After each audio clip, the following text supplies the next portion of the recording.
it's time to start, and I got a lot of things we'll share in a few minutes, but we're going to do our first song, and then we'll get to our bulletin and our announcements.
All right, grab your bulletins. We're at the beginning. Okay, who would? I mean, this just blows my mind. It's June. I mean, this year just started, and it's June. Oh man, I'll tell you, I'm wondering how it got there so fast. So we've got a new person of the month, and read about Steffa. You might learn something that you don't know. Um, something. Wow, I didn't know that. So we'll learn about her this month, some different things. So take a look at that. Um, Remember, they're still walking. If you're interested in walking, Rain tours them every now and then, but uh, I can tell you that tiredness does not. We worked on the sale this week, and Amy said, I don't think I can walk. Well, she went and walked anyway, so I was proud that she did that. So, speaking of the sale, we had our garage sale Friday and Saturday, and all this money is going to go towards putting the windows in. I think what we've decided to do is put the windows in. We received a donation. We're going to hang tight on the asphalt for the parking lot because we have a clean out there. And just until we know for sure where God's taking us, that's what we're going to do. So we're going to go ahead and get this building finished, get the windows in, make it secure, and so we know no rains or snow. I hate that word snow, but no snow will blow in, and so we're going to try one more week. We've still got quite a bit of stuff left. We're going to try like maybe Friday. Friday seems to be the best day. We're going to try Friday, see what we sell. What we don't sell, we'll box up and then maybe try again in the fall. We got plastic containers and we can stack it up. But we made about $700. So, yeah, so we are close to having a fourth of what we have to get the windows in. So and that's just in one weekend. So that was good. I was real pleased, and actually, we took my cards from the church over, and a lady said, "Well, who's doing this sale anyway?" We said, "This is our church," and she said, "Well, where's the church?" And we said, "Right there." And she said, "Well, my dad and I have been looking for a church. Could we come and visit?" We said, "Yes, please do. Here's my card." So I like those opportunities when we get a chance to invite somebody, and so got several chances to visit with different people and talk about good things God has done. So it was a good time. It wasn't really hot. They had said 80% chance of rain on Saturday, and it was like 40 or 50 on Friday. I thought, well, we're inside anyway. It won't matter. But I prayed, God, make the rain go away for the weekend. And it did. So God answered that prayer. So anyway, we did real well. Gonna try one more week. So, all right. Any other announcements that I do not know about that I need to mention? All right. We got that other freezer over there. It's that deep freeze. So we've got it available to us. We got it moved in. Just trying to think if there's anything else. We're going to leave the vans here, and then we'll move them back after the sale. So, all right. Well, then let's look at praise reports. My praise report is there was no rain until after the sale, and I was thankful. And it really wasn't too terribly hot. It got warm a couple times, but it wasn't too bad. So, any other praise reports? Okay. How about prayer requests? Look at your bulletin. There's several. Amy's got in there that Wednesday Matt will be going for an MRI. I've got to take him to Tulsa. These headaches have got to go. You know, he's dealt with them long enough. So we'll go down and see a neurologist and see what they say. So remember him on Wednesday. All right. Anything else?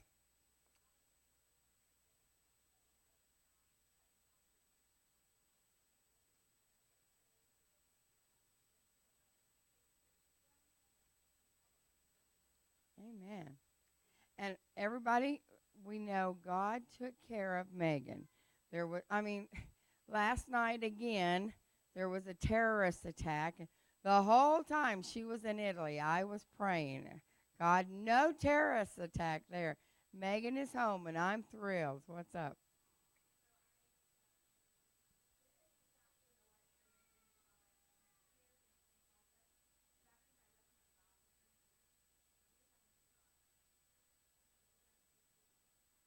Okay, so God knows the perfect job for her to have. You know, God knows. That kind of goes along with what I'm speaking on this morning. Kind of, yeah, that's twice in less than 2 weeks. So Satan is busy, busy, busy. All right. Anybody else? Amy. Remember Amy? She's got a sinus infection. All right, we're going to ask our ushers to come.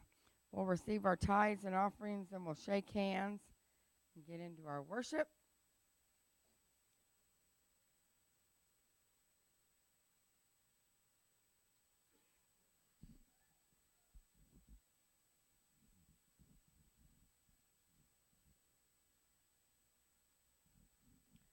Father, we thank you today for the opportunity to come to your name, all the praise.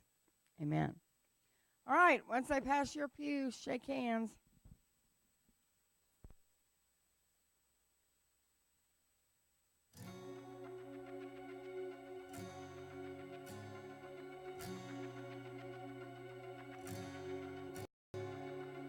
Anytime a heart turns from darkness to light, anytime temptation comes and someone stands to fight, anytime somebody lives to serve and not be served, I know God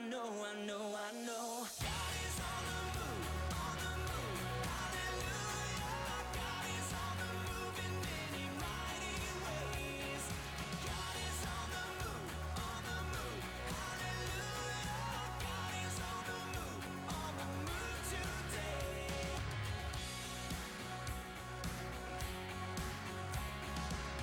Anytime in weakness someone falls upon their knees, or dares to speak the truth that sets men free. Anytime the choice is made to stand upon the word, I know God is on the move, hallelujah. God is on the move in many mighty ways. On the move, hallelujah. God is on the move today.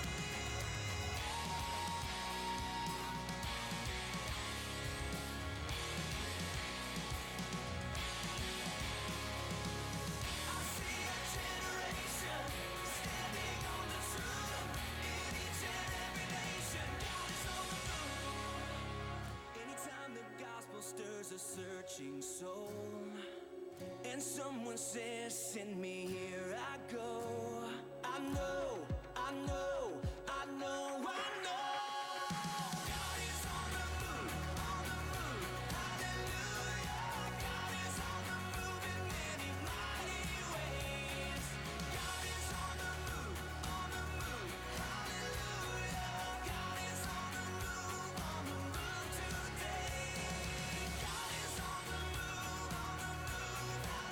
hallelujah. God is on the move in many mighty ways. God is on the move,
Let's go down.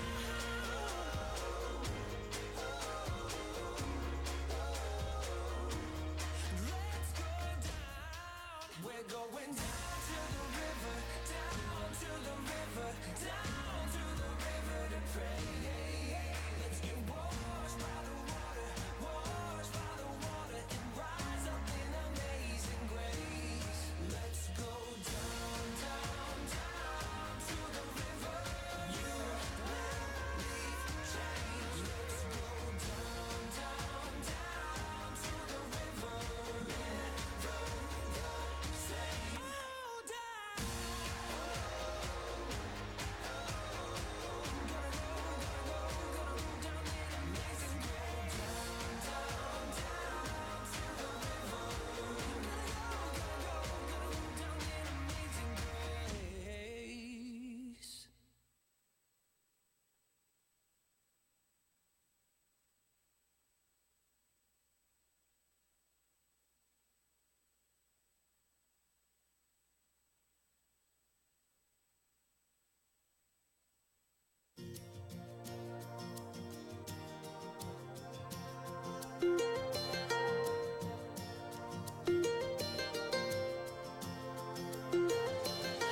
We stand and lift up our hands, for the joy of the Lord is our strength. We bow down and worship Him now. How great, how awesome is He, and together we sing. Holy is the Lord God Almighty. The earth is filled with His glory. Holy is the Lord God Almighty.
Jesus, be the center of your church.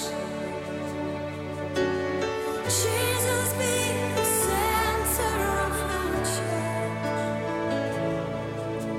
And every knee will bow, and every tongue shall confess you, Jesus. Jesus.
It's all about Him. You know, sometimes we think it's all about us. Every once in a while, uh, my kids will say something, and I'll say, it's not all about you.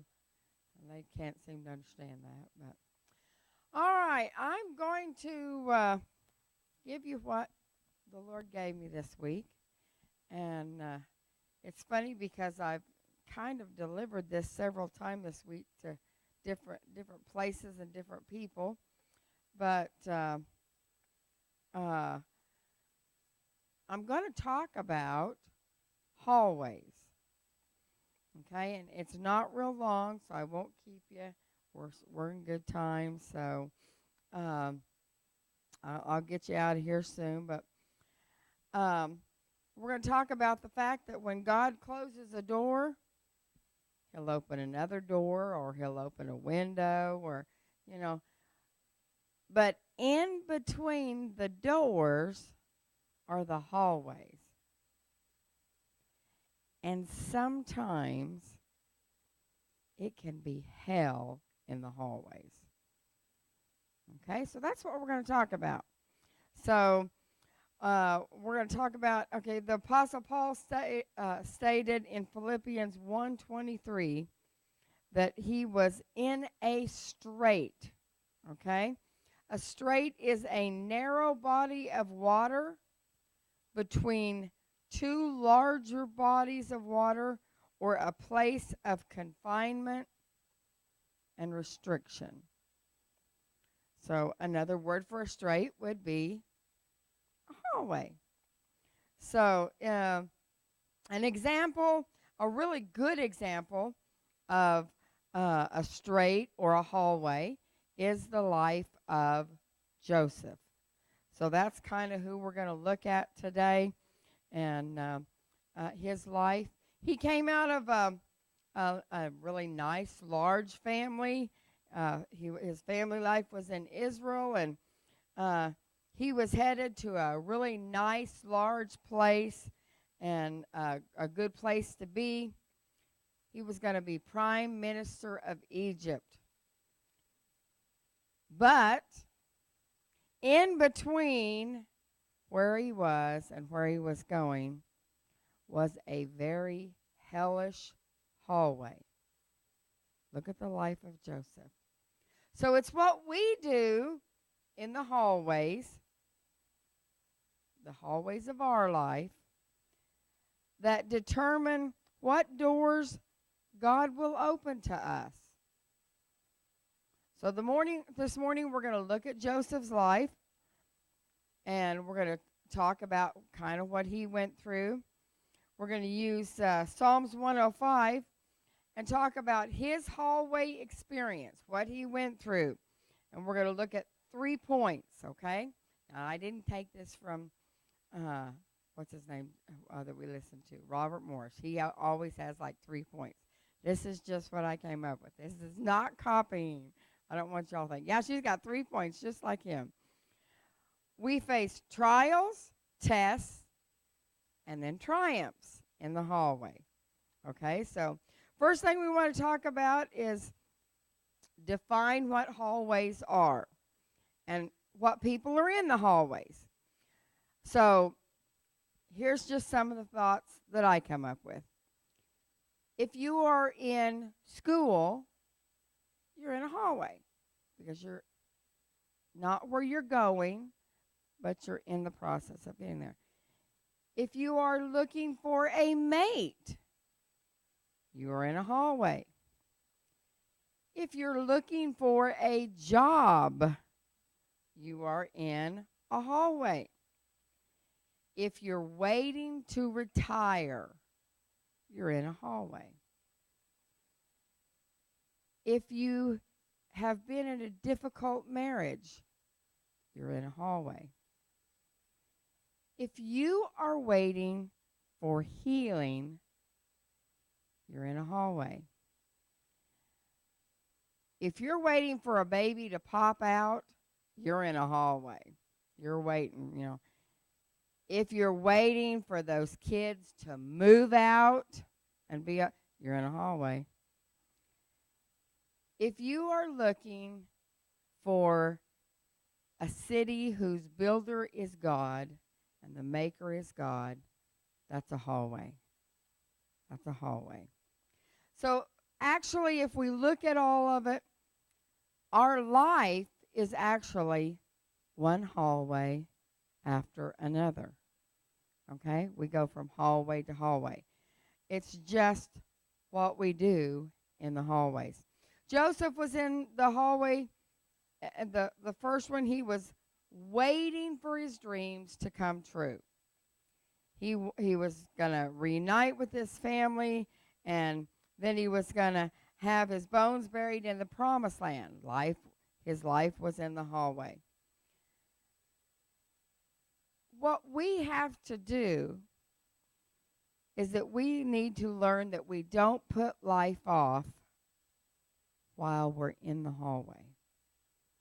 We don't say, okay, and when I get out of the hallway, then I'll, no, we have to learn to what we do in the hallway.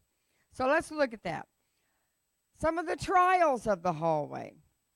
The difference between trials and tests. Trials are hardships, difficulties,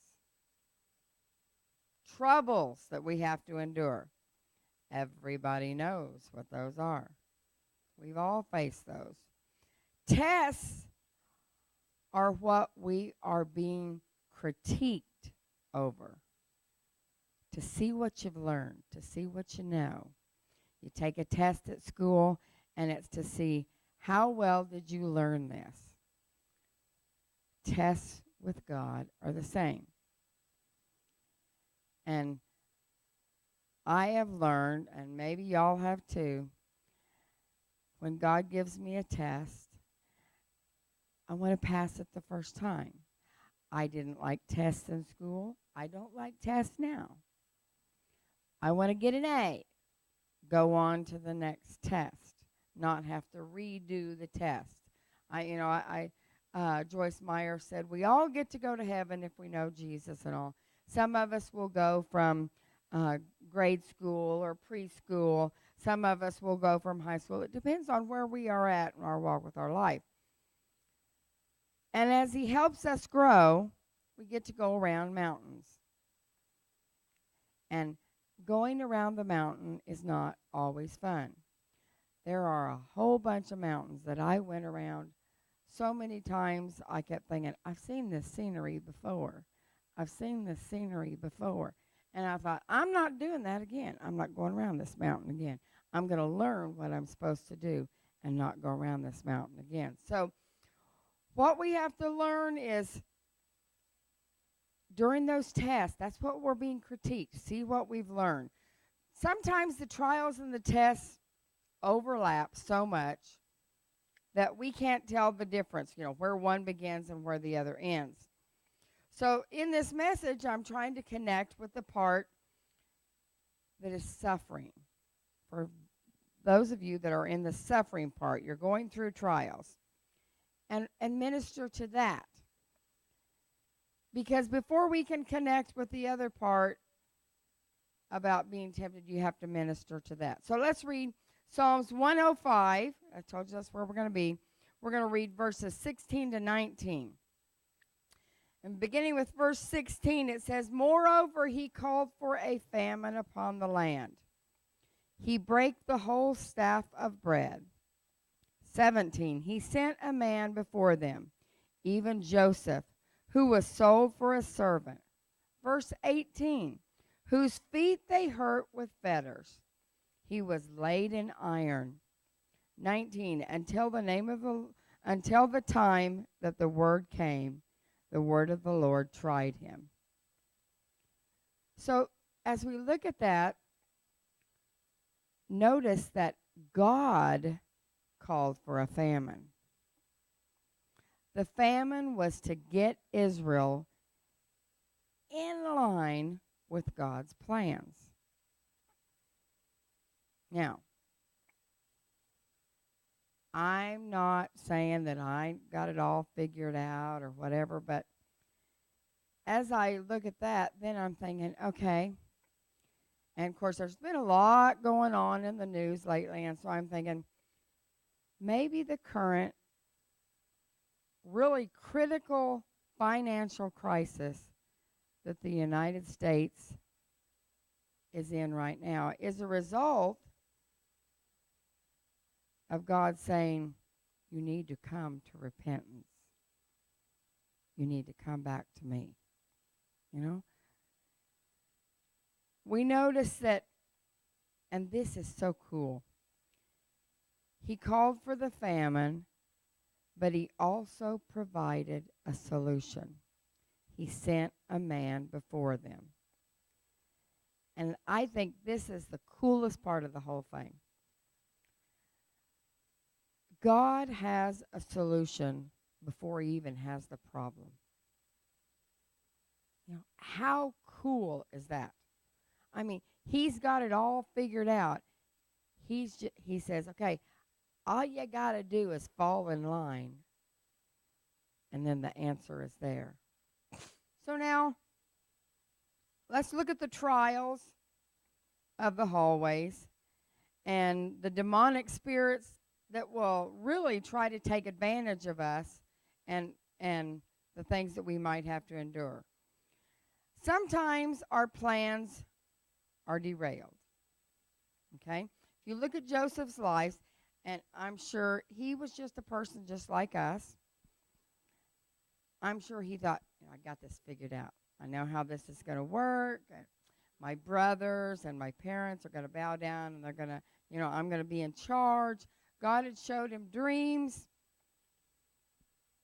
And I don't think it's like a big stretch or a big way out there thing to think that he was going, this isn't the way I planned for this to work.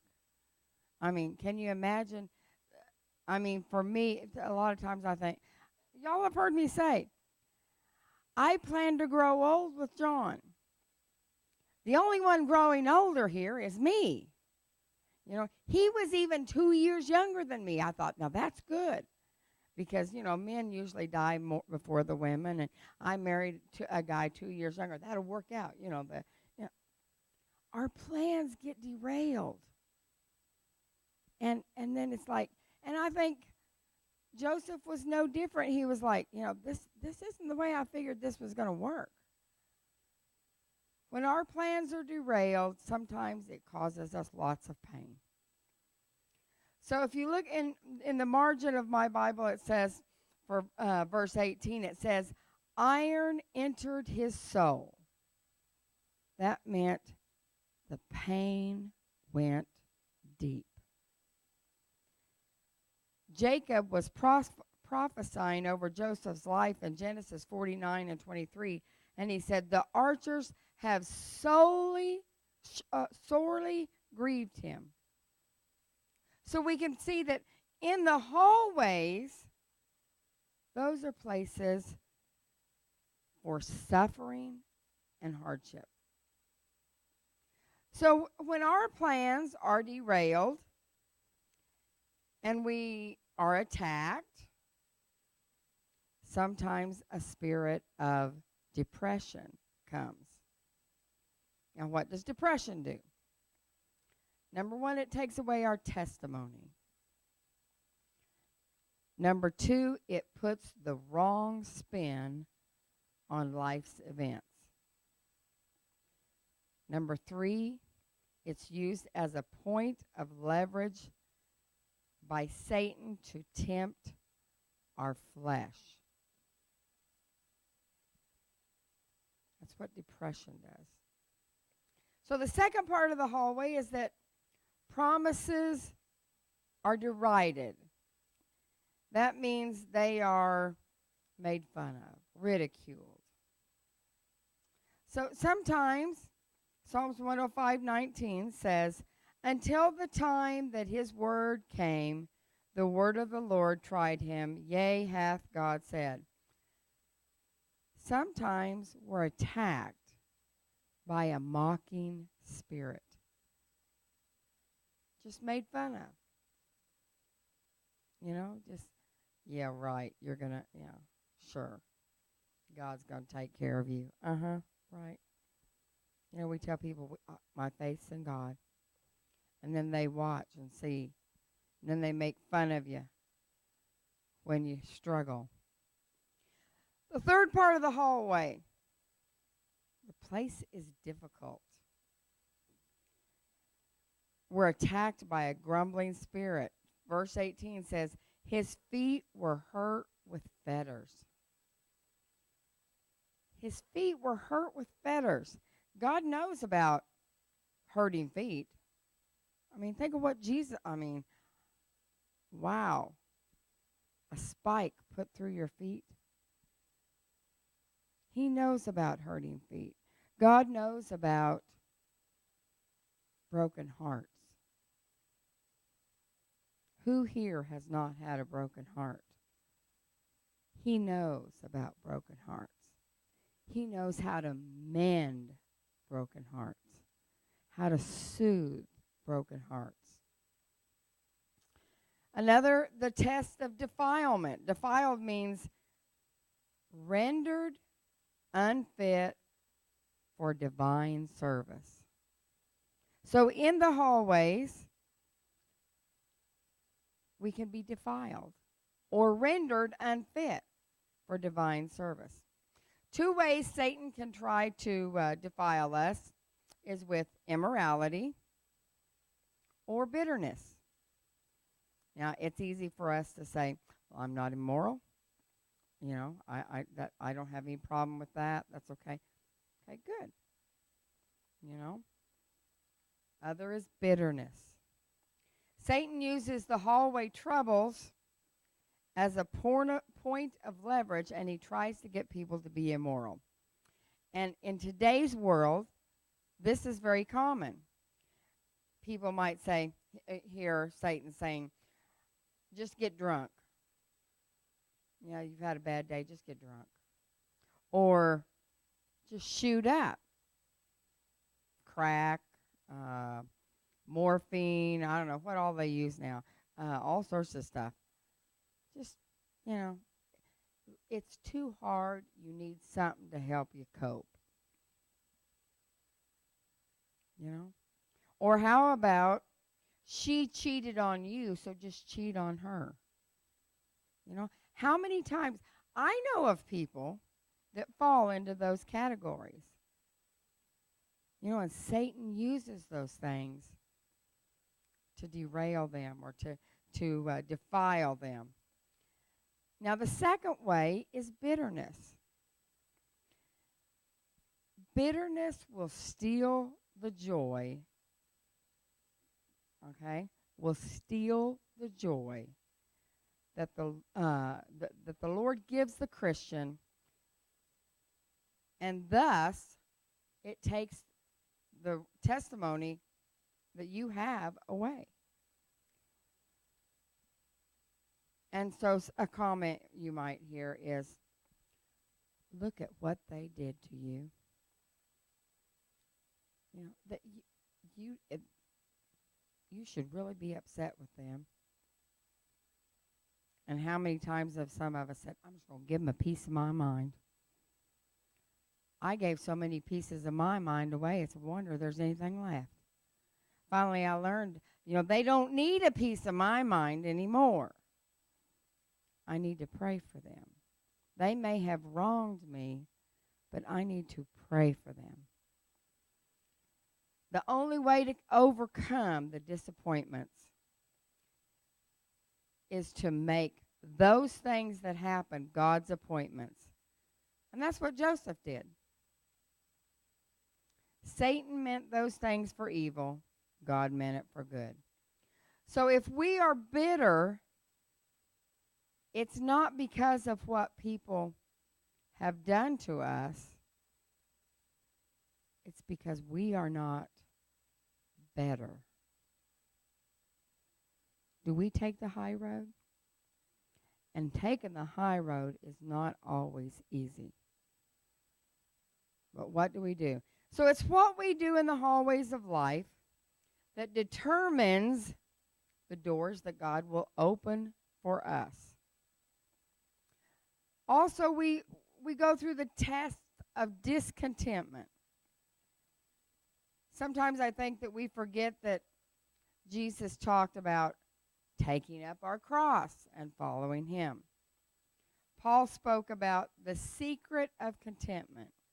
And of course, I love to read what Paul says.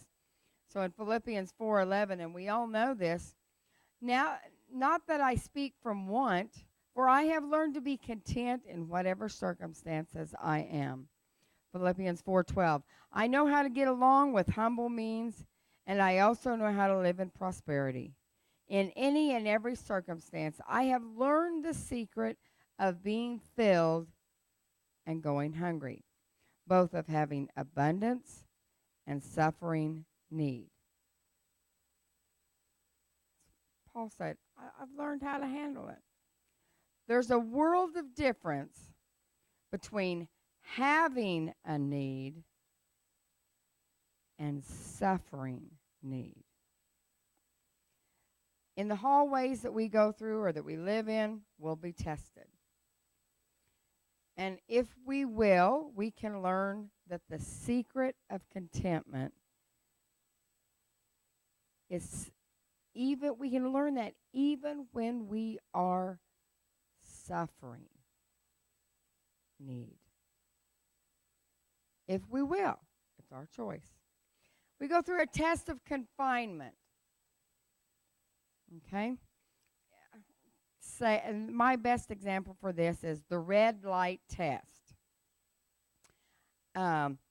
We all understand red lights. I was watching some videos on Facebook, and I do not ever want to go. I don't know where all these places were, but overseas somewhere, they drive like idiots. I'm telling you, they drive fast, and they drive into each other and past each other and make each other drive off the roads. I mean, it was just crazy, and I was like, and I didn't see any red lights at all. I was like, oh my goodness, I don't ever. They drive on the wrong side of the road, and so we have red lights here, and that's necessary to keep us, in order, and so that people are safe. Red lights are necessary for safety. But really, who likes red lights? I mean, how many? Truthfully, I have sat at many red lights going, how long is this light? I mean, who hasn't, really? I mean, I'll be honest. And I'm in a hurry. I've got to get there. When is this light going to change? But during the red light, it means we have to wait. And sometimes people stumble when God says, wait. Well, I've talked about the generation that we have and how we want things and we want it right now. We don't want to wait. Try to run a red light that God puts in front of you. And great danger is there if you do so. I think it was, I don't remember exactly how the phrase went. Somebody, Mullins probably know. I don't know, some of y'all that have been in Missouri. Vicki tells me when they first moved to Springfield, yellow lights in Springfield, okay, we know that means the red light is coming.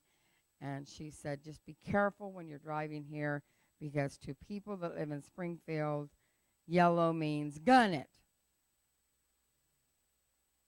Now, I don't know. I don't drive a lot there, but I remember several times I was like, I see that. We see a red light coming and we don't want it, so we gun it because we don't want to sit and wait. We have to understand sometimes there is waiting. Joseph was confined in prison, and he knew that he had a great destiny, and he was waiting for that in his life. He was waiting for it to come and unfold, and really, probably in reality, it was really kind of, I would think he was getting real frustrated. How I'm in prison. This is not what I was meant to do. He was getting frustrated. He didn't like it. So to him, there was two realities that seemed completely opposite, and yet they're not. Confinement helped to shape him into what he would later become. They helped him wait. They helped him learn things. They helped him rest in God and say, your timing is always right. They tested the quality of his true spiritual, the metal that he was made of. How strong was it? And the awesomeness is that that's true for all of us. What are we made of? And how well do we wait when God says, wait? 1 John 3:2 says, Beloved, now are we the sons of God, and it doth not yet appear what we shall be. But we know that when he shall appear, we shall be like him, for we shall see him as he is. This passage talks about a great destiny that awaits us. It says that right now, we're just plain ordinary people. We're just average folks. But in our future, what waits for us is an incredible, just like Joseph saw, an incredible destiny. The reality of our present sonship is sometimes hard to deal with because we want to go there. We want to get the good stuff. How many times, and this is just kind of reminds me when Jim Barry was here. Anybody remember what he did when we had dinners? Dessert first. He always got the dessert first. He said, I'm going to get my dessert first. That's supposed to be the latter part. He couldn't wait for the dessert. He always got the dessert first. That's where we get sometimes. So this is an example. I found this, and I thought this is a really good example of how trials and tests can shape us. Okay? Here are the examples. Egg, carrot, lobster, and then something secret. Okay? Eggs get harder when they're boiled. Okay? Carrots get softer. Okay? Lobsters are killed. So trials will bring out the best in you or the worst in you. Now, the secret substance is a tea bag. A tea bag changes the boiling water to flavor it like tea. So Christians should flavor the water of our lives with the presence of Christ rather than being changed by the world in negative ways. We should be the change, not them change us. So the triumphs on the other side of the hallways. For those of us that get through the hallways, all the trials and the struggles, and 105:20 says, the king sent and loosed him, the ruler of the people, and let him go free. Verse 21 says, he made him lord of his house and ruler of all his substance. 22, to bind his princes at his pleasure and teach his senators wisdom. Authority. He was the Lord of his house. He was the ruler of substance, and put his servants in charge of his goods. Jesus would like to put you in charge of his goods. What we do in the hallways, in between the doors, will determine the measure of the authority that God invests in us. It says, to him that hath will be given, more will be given. God wants to entrust us with things. Matthew 25:14 says, for the kingdom of heaven is as a man traveling into a far country, who called his own servants and delivered unto them his goods.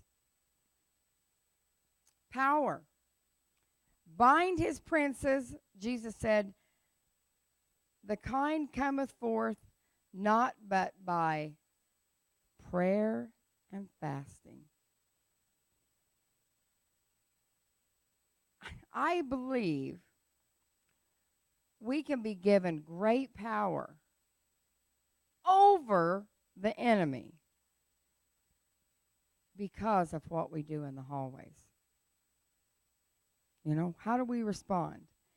It's interesting to note that the Hebrew word translates princes means chief rulers.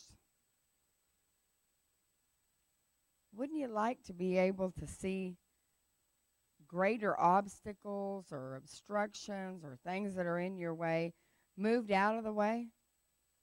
Wouldn't you like just say, hey, the reward of life that, like Joseph lived in the hallways, was the ability to bind chief princes. What about influence? Teach his senators wisdom.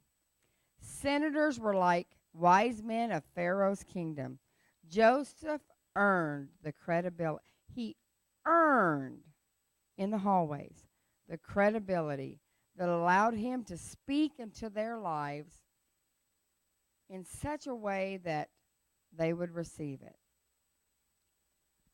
So as we go through the hallways, if we've earned our stripes and we've earned enough spiritual collateral that we are allowed to speak into others' lives, we can have the ability to influence others. Joseph's hallway trials ended him up with that spiritual kind of power. But he had to go through the hallways for that door to be opened. So for those of us who are in a hallway, maybe we feel like we've blown it. And, you know, wow, I'm not doing so hot. And I need to change. I need to recommit my life to God, or I need to adjust, or I need to be more moldable. I need to, you know, when God tries to change me, instead of resisting that change, I need to change. For those of us who are suffering need, we need to know that in those hallways, while we wait, we grow. We gain. If we choose that. We need to recognize that what we do in the hallways defines much about us. Do we need to change the hallway actions that we have? What do we do in the hallways? I think I'm in a hallway. And I'm not sure what door God's going to open next. But until he opens that door, I'm going to live in the hallway. I don't want to say, well, I can't really enjoy life, or I can't do it until I know which door I go through next. I'm going to enjoy life in the hallway and say, God, if you test me, I want to pass the test. If I have to go through trials, I want to go through them with you and live life in the hallway like Joseph did. So then on the end, when the good part, when the dessert comes, it's good. Then all that frustration that, somebody said this to me, and I thought they were lying at first, but when I was pregnant with Amy and went into labor and was in labor, hard labor for over 36 hours, finally they had to do a C-section, but everybody kept saying, the easiest pain to forget is childbirth pain. And I thought, you lie. You lie. That's not true. It is. Because at the end of all of that, you get this beautiful baby. You know? When we get to the end, after we struggle through all that, then we kind of forget all that struggle, and we're like, yes, we're victorious. So while we're in the hallways, let's keep moving forward and keep learning and passing the tests and waiting well. That's one of the things I'm learning still. Sometimes I don't wait well. Ask my kids. They're like, you have 2 pairs of shoes over there. Okay, I'll get them after a while. 2 pairs of shoes. I want to pick them up right now. When I go to my room, Mom, 2 pairs of shoes. Sometimes I think God just uses stupid things like that to just tell me, back off, Connie. It's just 2 pairs of shoes. I'm telling you, truthfully, we'll go home. And I say that because I know last night I told Jacob there was 2 pairs of shoes right where he was sitting. Take him to his bedroom as he went. And when we left this morning, the 2 pairs of shoes were still right there. So we'll go home, and I bet you he picks them up. But I'm learning to wait. I'm learning to wait and know that God works everything for my good. And I can handle the hallways until the next door opens. Joseph did, and I can too. So that's what I have. Maybe some of you that really, hits home right now, maybe it was just for me, I don't know. But anyway, that's what God gave me. So Wednesday nights we are doing the Beatitudes. It's actually called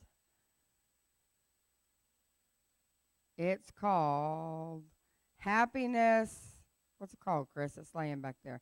Happiness Redefined. Is that it? Yeah, Happiness Redefined.